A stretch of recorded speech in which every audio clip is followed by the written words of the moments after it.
everyone, I'm Amy-Mae and you are very welcome to my channel. Today's video is something I've been asked a lot quite recently on Instagram, and that is ways to practice your dancing at home. If you're new to my channel, please hit subscribe and hit the bell to be notified on all my future videos. I hope this video helps you with your practicing at home, and if you like it, be sure to hit the like button. Let's get started. My first tip for you is to work with what you've got. So what I mean by this is mostly about what space you have.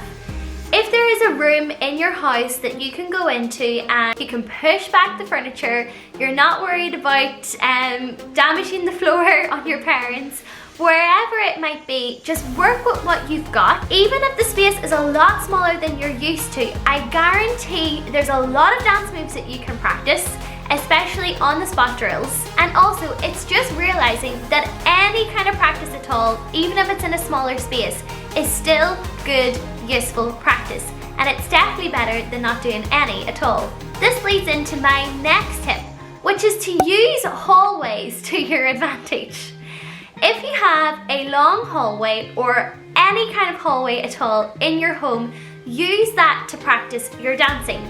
This will give you the opportunity to work on your leaps, your jumps, anything that requires you to move fast along the stage. You can use the hallway to practice all those kind of movements and really drill the pieces of your dances that do require you to move from one side of the stage to the other. Another thing that you might not even realize is practicing in maybe a long, quite narrow hallway or any kind of narrow space that you can use to dance in at home will actually help with your spatial awareness, which is very, very important when you're on stage dancing with two other dancers. If you ever do be in an Irish dance show someday, spatial awareness is so important when you're creating shapes on stage with the rest of the troupe.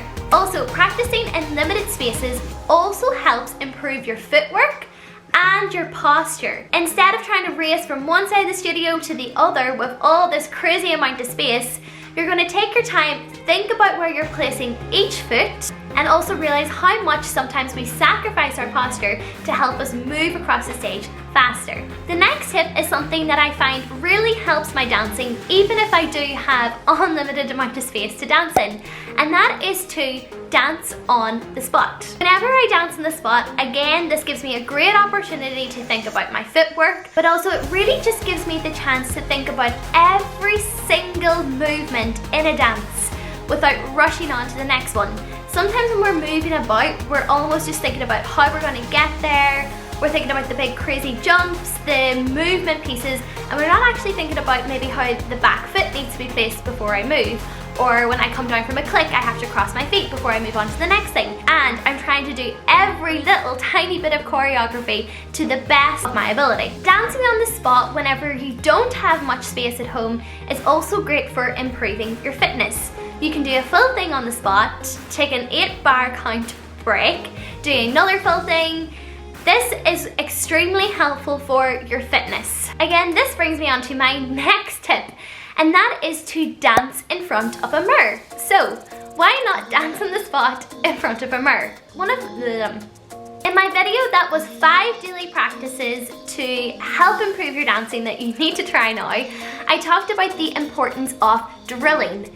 Drilling in front of a mirror is just one of the most important things that you can do as a dancer. And the great news is that you can do that at home. Watching yourself dance the drills in front of the mirror is going to really let you see what you need to improve, and you can keep dancing them until they continue to get better. You can also challenge yourself to harder choreography you've never tried before. Learn it in front of the mirror and keep practicing until you get it really good and hopefully can incorporate it into your dances someday. Whenever your class has finished, take out a notebook, write down any new movements you learned, any new drills you learned, but also most importantly, write down any corrections the dancing teacher sent your way. I also love taking time to journal after a dance class or a practice.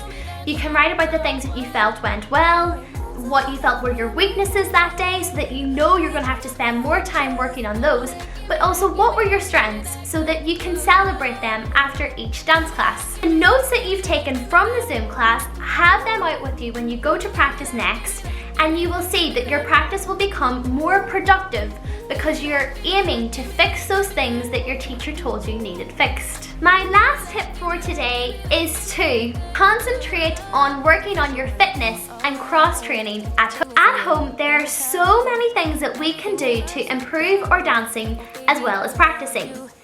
Working on any weaknesses you may have. Maybe it's your posture, maybe it's your turnout, possibly it's your toe height, maybe it's your flexibility. These things require cross-training sometimes. You need to stretch, you need to strengthen muscles. All this can be done at home and you don't require a lot of space to do it. Working on your fitness will always help your dancing. It will keep you injury-free, it will make your body stronger, it will help with jump height, it will help with your posture, it really is always going to help. If you would like some videos to follow, I have two 20-minute full body intense workouts on my channel. I have a 10-minute full body stretch, and I also have a longer full body Pilates workout that I really highly recommend to dancers. I hope those tips helped you out. If you liked this video, hit the like button. Comment what other videos you'd like to see from me in this series. If you're new to my channel, please hit subscribe and hit the bell to be notified on all my future videos. If you liked this video, you might want to check out my 5 daily habits to help improve your dancing that you need to try now. And I will also link other videos here for you to check out. As always, thank you so much for watching, and I'll see you next time. Bye!